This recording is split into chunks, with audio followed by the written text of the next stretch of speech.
Alright, guys, it's done. Let me say this before I get started. I want to make it clear, I didn't watch Zero Hour, but I did watch the replay of what happened with MJF and Mick Foley. And also with Renee. He was just flat out happy. And to be honest, I'm happy for him. And when he worked with MJF, it was fine. Seeing him talk.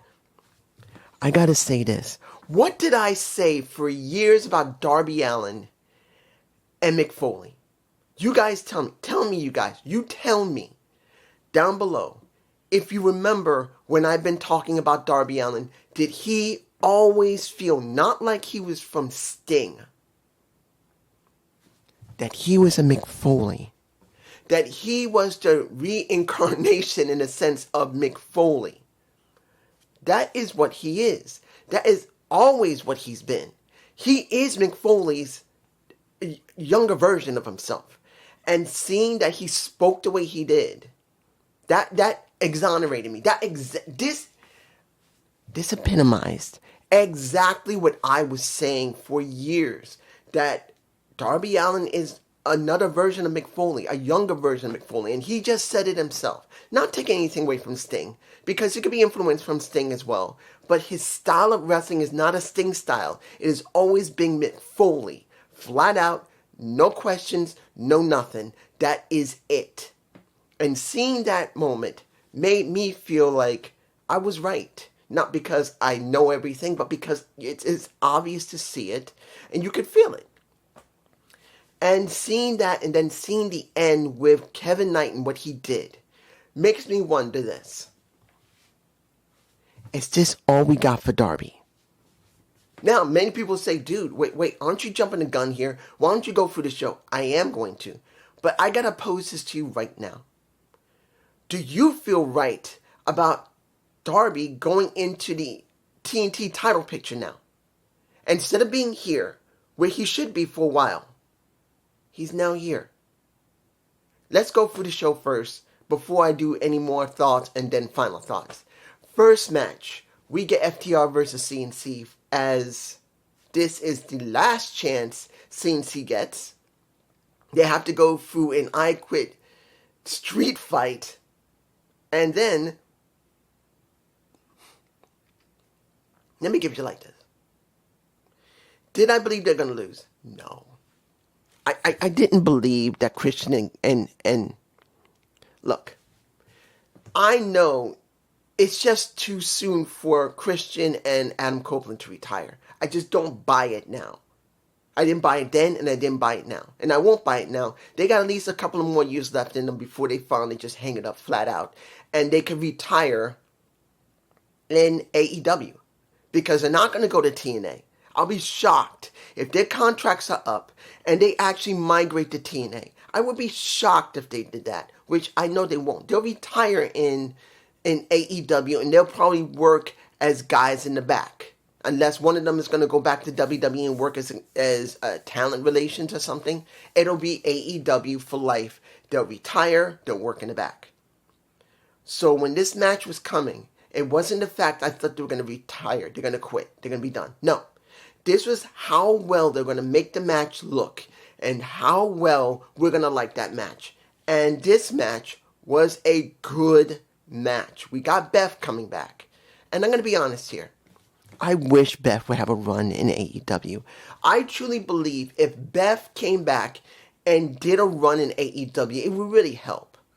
Now, I can say this with the caveat of knowing how they book in AEW, that Beth would not last very long. She may do a contract of a year. There's no way Beth would want to do a full-time 2 or 3 year run. I believe that she would do a contract and it'll probably be maybe a year. Unless she's going to take up the remaining time that Adam's in there, which is another year or two easily. Maybe she would have that contract. But I wish she would. Even though she would, let's make it very clear, she would dominate and be such a character. It'll make many of the women look pale in comparison. But I wish they would do that. And she was here, knocked Stokely out with a punch, but then Dax took her and threw her into the steel steps. Let me give it to you like this. You can see a couple of pictures has been shown. I think I saved at least 2 or 3 pictures. It was a good match. And Dax was the one who ate it with Spike. I believe that was the name of the 2x4 with the nails in it. Spike. I can't remember. It's been a while. I'm fine with them winning. It's what we knew what was going to happen, but they went away for how many months because of either injury or I think Adam went and did a movie or a TV show, I believe. I can't remember. It's been a while. But we knew they were going to get a run with the titles. We knew FTR was the one who was holding those titles or was going to hold them eventually so they would drop them. So we knew this was going to happen. It just counted on how well they're going to tell the story. Was it done well? Yeah. It was done well enough. But it's not something we didn't know what was going to happen.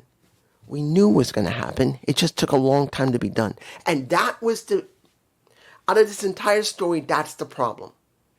If you're someone who's been seeing this for so long, you're glad it happened, but you're thinking, this could have happened a while ago. And they dragged this out for so long. It's frustrating. I'm glad it happened. I'm going to be glad to see what's going to happen next. But it took so long.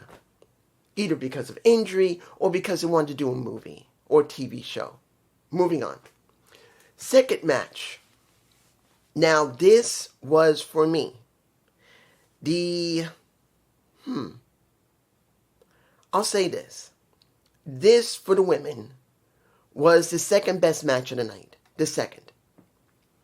And why did I say the women? Let me give it to you like this.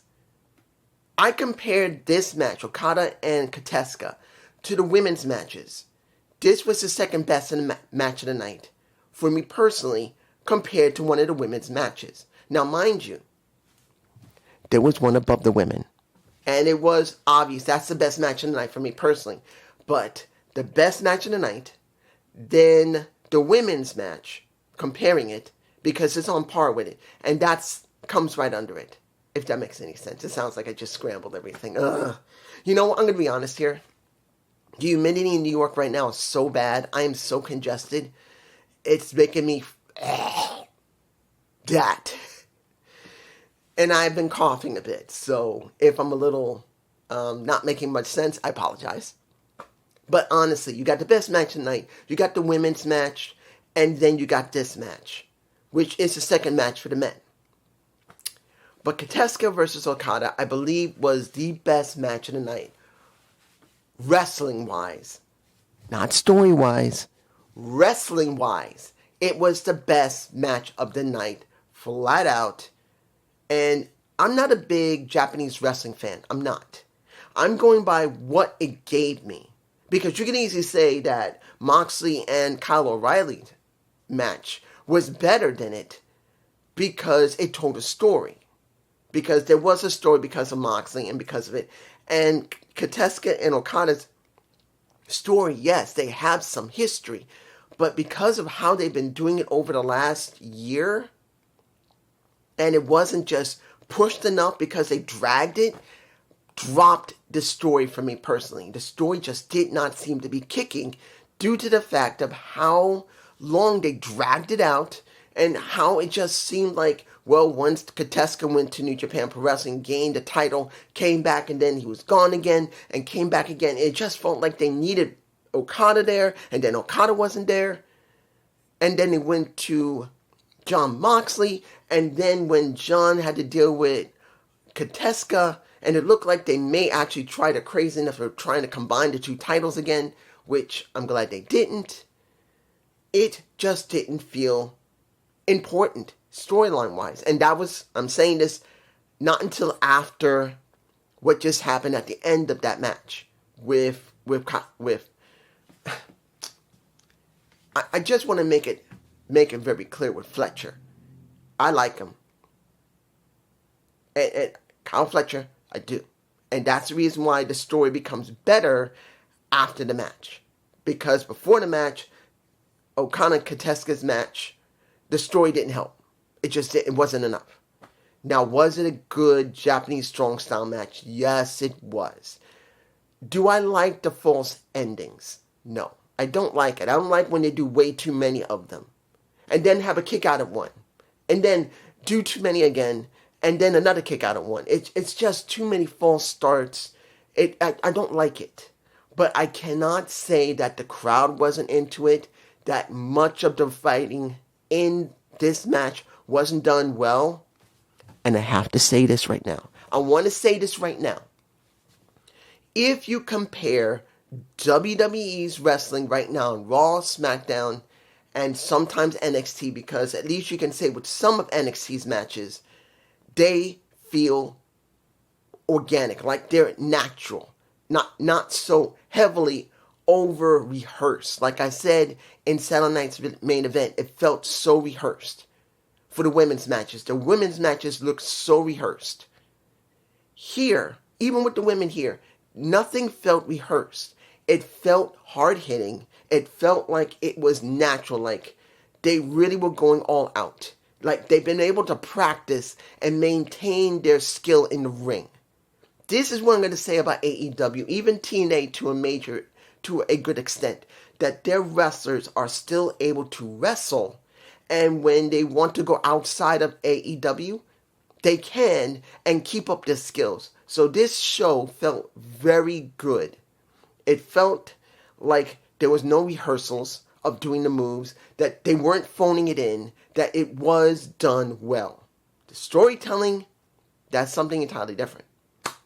So Kateska won the match. He beat Okada. But the interesting thing is that before that happened, you see Don Callis trying to get these guys not to try and kill one another. He goes and tries to tell Kateska, don't do it, but he does give a brain buster on the floor. But Okada, he told him, he said, okay. So Okada listened, where Kateska did not, because, well, technically, Kateska didn't get told in time, and he managed to get him right after it was done. But when it was over, and you see Kateska won that match, and then you see Davis come in, and then you see Rocky Romero and Don go in the ring. You see these guys in the ring, and you see Okada standing there, and they're getting angry at him for winning, in a sense, and having his attitude, and they're ready to fight him, and that's when Kyle Fletcher comes out, wearing his suit, takes off his jacket, wearing his pink, I don't know, why is he wearing pink? I'm not saying you can't love pink as a guy. No one can say that. Look, the Hart Foundation used black and pink. They were cool, and they still are cool. But light pink? But he comes down to the ring, he goes in their faces, and he's like, what the hell are you doing? Cut it out. This is my buddy. And when it was all done, and they get out of the ring, he hugs him, he holds up his hand, and then he lays his ass out. And then you see, at the end of it, Okada about to grab the International Championship. Kyle holds it, and then you think, okay, are they really going to show that there's going to be a controversy between the two? And it's not. It's about who gets to nail him in the face first. And it is Kyle Fletcher. So now, you're not going to have Okada going after the International Championship first. It looks like it's going to be Kyle, since he's back now. And he's, having won a tie-in over, 15 years? Makes me think about what it'd be like to wear a tie again. But the point here is, this is what we got. And I'll tell you this. It was interesting. Now, does that interesting mean I'm going to be curious about how they're going to do the story? I don't know. Because you now got Kateska out of the Don Callis family. The question's going to be, will Kateska do this on his own, or they're going to have someone help him? Because they could have Kenny help him. That's going to be the big question. If he does it alone, if he should, and he should, this will be at least somewhat interesting that you can see Kateska to go through all of the Don Callis family, counting on what happens with the title. Will Kyle keep it? Well, get it and then keep it. Or is Kateska going to keep it? Because if they have every member of the Don Callis family go through him, that would be wise. At least they don't need to have the title match. It's just going through the Don Callis family and then go against Kyle. That's just me. Next, we get the first of the Owen Hart's tournament, the quarterfinals. First match, which I felt was, for me, the best match for the women. The best. That's Mina Shirakawa and Athena. This was the best match for the women. And this is not meant to be disrespectful to the women. This was the best match. It just was. One of the things I hate, and I do hate this about AEW, instead of making the women feel important, they haven't. Now, when you look at Tekla, they are pushing her, and she does feel, to a certain extent, important. There's one woman who has been on the roster for a long time that people know can talk, who has personality, who can go in the ring, has been Athena. Athena should have already moved to the main roster. I'm sorry. As much if Athena may love ROH, I don't give a damn. Athena should be on the main roster. She should be on the main roster working with these women because she is the best one they got. And that doesn't take anything away from Chris Statlander, doesn't take anything away from Hayter or any of the others. But Athena, after almost, 2.5 to 3 years being a champion, they should have translated that into something. Let her drop that title and move to the main roster. But they've not done it. It sucked. The only thing that was great was her going against Mercedes Moné during the last version of the Owen Hart's tournament. And I'm like, was it in the Owen Hart's tournament, the last one? I can't remember. I don't think she lost. I think it was Mercedes. I don't even remember. But the point here is this. I just want Mercedes to mean something when she finally comes back. And definitely I want an Athena to be at the end of the entire tournament. That match was great. And Athena won, which she should. Now, I thought Mina Shirakawa, she's being seen on TV a lot. So, honestly, because she's been on Dynamite so much, they will probably push her. But I felt the only person that made sense was Athena. And Athena doing the old face at the end of that match. And now that the knee may be an issue, that will give her some story. I'm not saying it'll be much of a story, but it'll give us some story. She doesn't have to be a face. She is, she's a heel. She's not nice. But it is the way it is. Next match. The Continental Classic champion. Well, I know it's not the Continental. No. You know what gets me here? This is actually a story. This Continental Championship, it's a story. But here's the thing. Why are we still dealing with Moxley? Now, mind you, what they've done with Ospreay and Moxley, that's, to a certain extent, has extended the Death Riders, but it doesn't mean that Moxley should keep going. He should have already gone away for a while. The Death Riders either get a new leader or disband, and they have not done it. This has been dragged out for so long, it doesn't feel good. Yes, there is a story where Moxley has been tapped out twice, could not stand the ankle lock from Colorado. But the point here is this. It's a good match. It was. For a technical standpoint, it was a good, straightforward technical match. Yes, hard hitting and everything. But because of how Moxley is still there, because he's still Continental Champion, because the Death Riders are still a thing, what are they? Moxley's supposed to be acting like a face. Look what happened at the very end. Moxley shakes the hand of Kyle O'Reilly. But the Death Riders, if they got their chance, would beat the crap out of the conglomeration. Again, the duality of it, that Moxley's acting like a face when the Death Riders don't. Moxley is in this position when he should not be, being a champion and still being on TV when he should be taking a couple of months off. Spend it with his daughter, spend it with his wife, just take a break, which could help give people some energy. And I know people enjoyed the match with Moxley, but there's no story behind Moxley. He's just there to be there. And seeing him like this is not enough. I'm just saying, moving on. The next match, which was damn good. The Owen Hart's Tournament Men quarterfinal. And that was Will Ospreay versus Samoa Joe. Now, seeing that Will attacked Samoa Joe as he got into the ring, didn't even wait. He wasn't screwing around. He went and attacked him instantly, and then Samoa Joe gave it right back to him.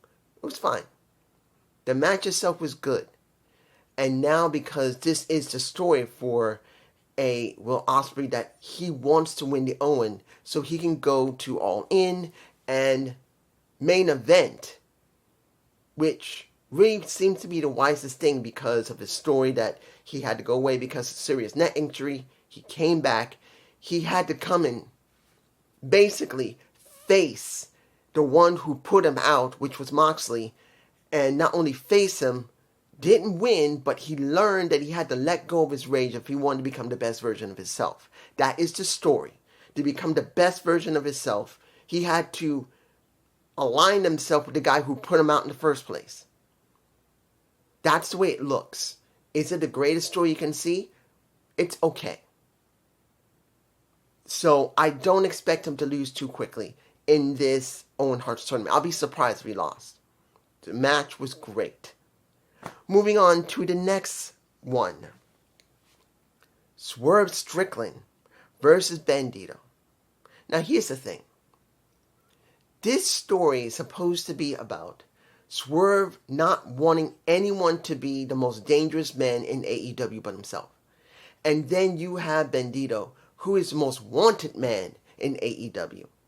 And they clashed. That's the way they have this story. Swerve wants to prove that he's the most dangerous man, period. There's no one that comes close to him. No one's ever going to be close to him. No one ever will stop him.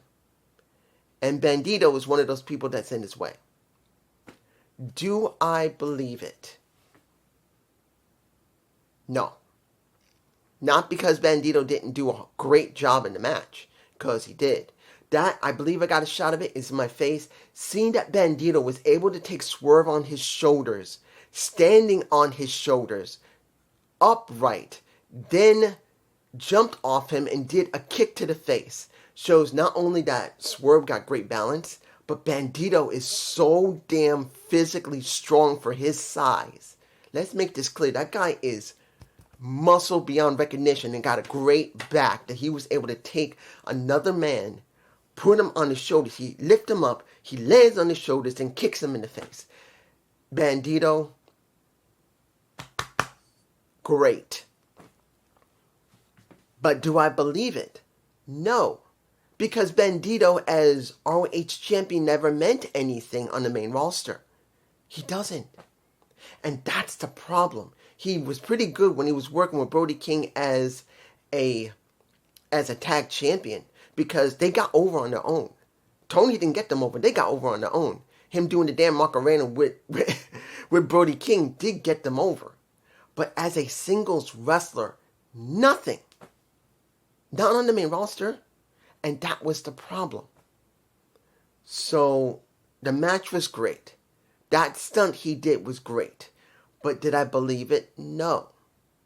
Because there was not much of a story because Bandito just wasn't important. But I won't take anything away from the match. Like I said, as I said earlier, all the matches felt natural, not rehearsed. Not like they had to wait for a spot, to wait to a spot, to wait to a spot. Yes, let's make it clear. Remember, I'm not saying they don't do that. The job of a pro wrestler is to try and make it as seamless as possible, like there was no rehearsal, like they're waiting for their spots. To try and make it as natural as possible, like they're really fighting one another and try to look as good as they can. WWE is not doing that anymore. They're not. But it's just me. Next. Let's go for the Fatal 4-Way. Chris Statlander versus Tekla versus Sheeta versus a Jamie Hayter. Let me give you like this. Do I like Tekla? Hell yeah, I do. She's a good character. She can talk. She goes pretty well damn in the ring. She has charisma. Even though her boobs are not like out here. They don't need to be. because even if they're small, they look good. And I'm going to give it to you like this. I like Tekla. I didn't like her in the beginning because the way they brought her in with Jamie Hayter. Jamie just came in and they literally jobbed Jamie out to her for no reason. They didn't need to use Jamie. They could have used anyone else. They could have used, hell, they could have used Robin Renegade, if you guys remember her. She's over in RH, I believe. We haven't seen her sister in a while either because she's injured or she just was released. But Robin Renegade could have been jobbed out to Tekla. But it was Jamie, and I didn't like that. But do I believe all 4 of these women have done bad work? No. But admittedly, when it comes to Sheeta, the big question is going to be how far they're going to go with Sheeta and Chris Statlander in their feud. Because look what happened. Eventually, Sheeta kicked Chris in the face. Chris got pissed at it. And then Sheeta and her started fighting.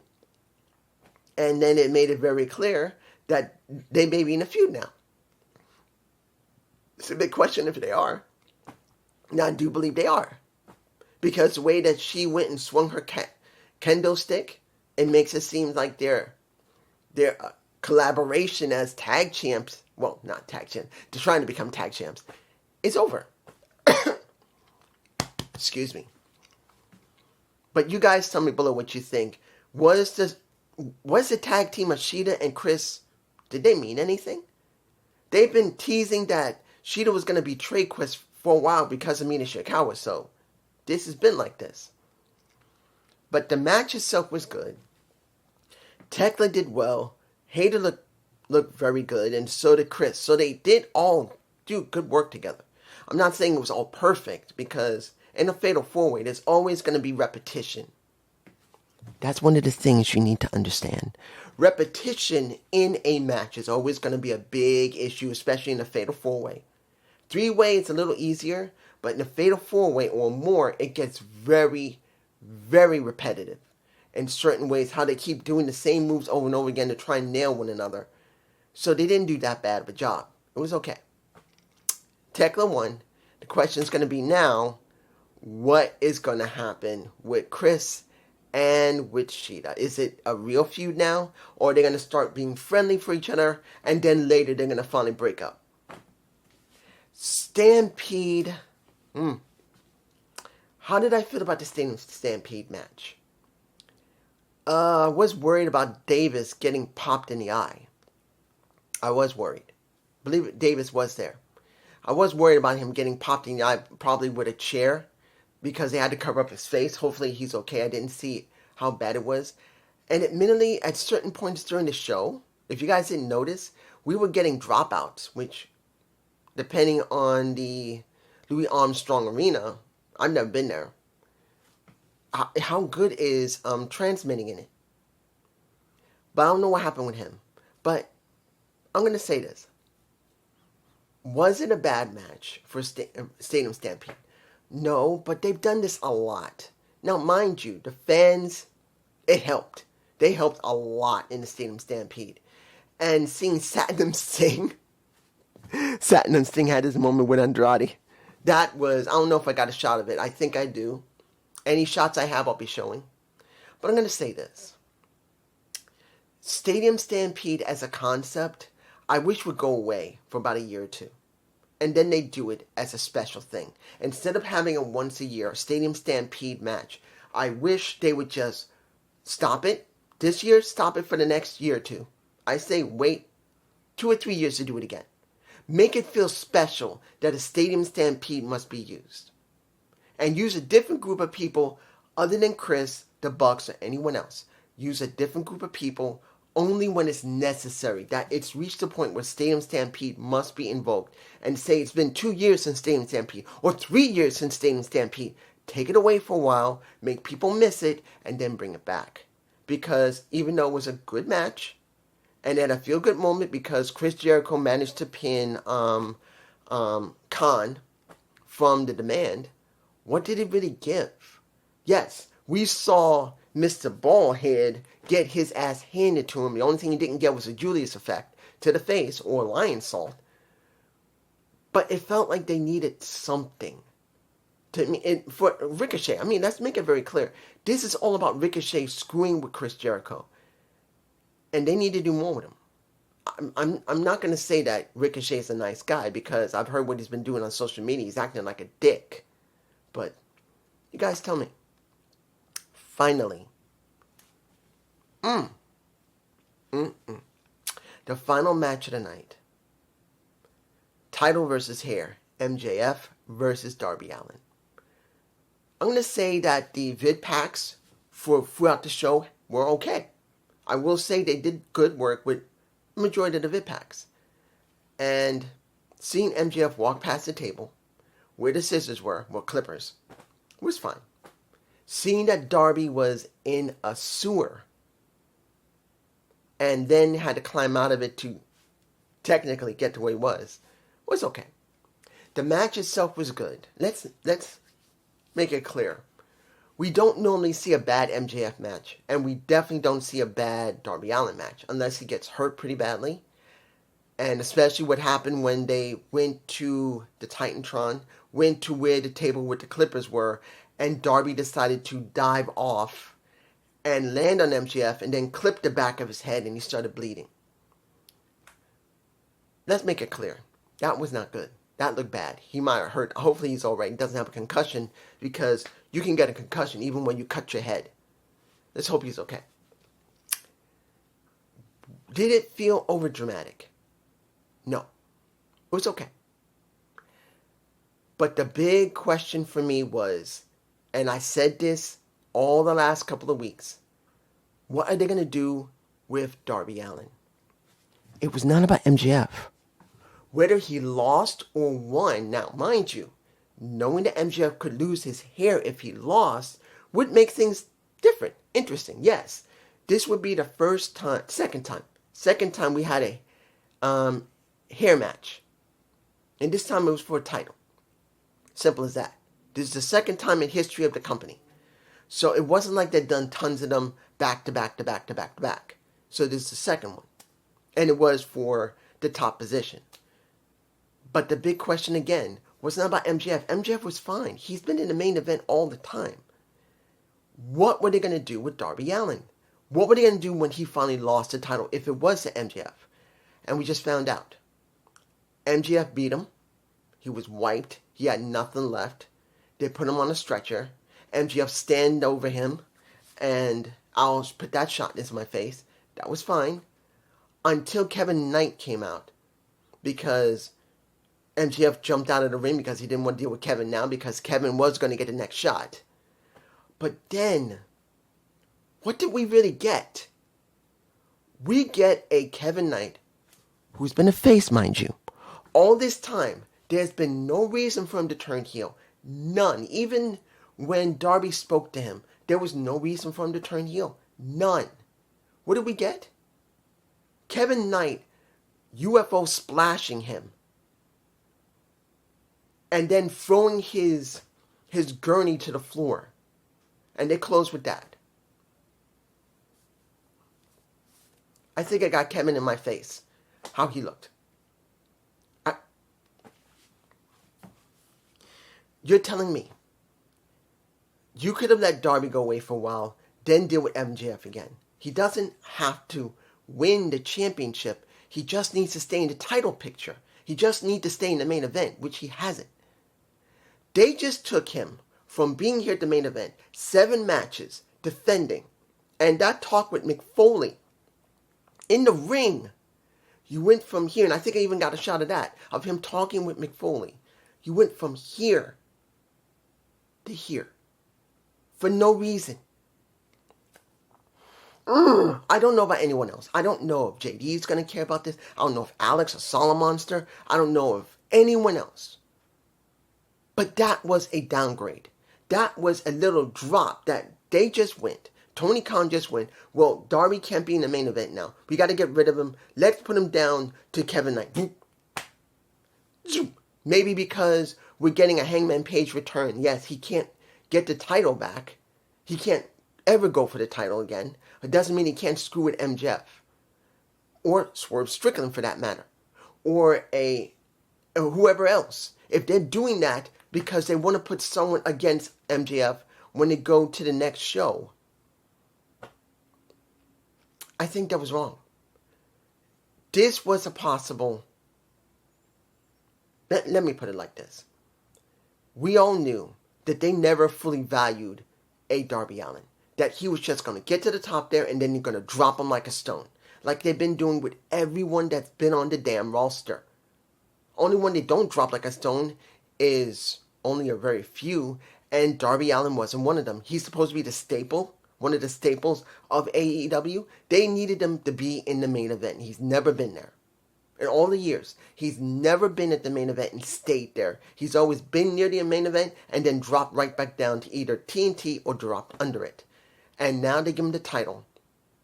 And what do? Instead of finding a way to make him mean something, no.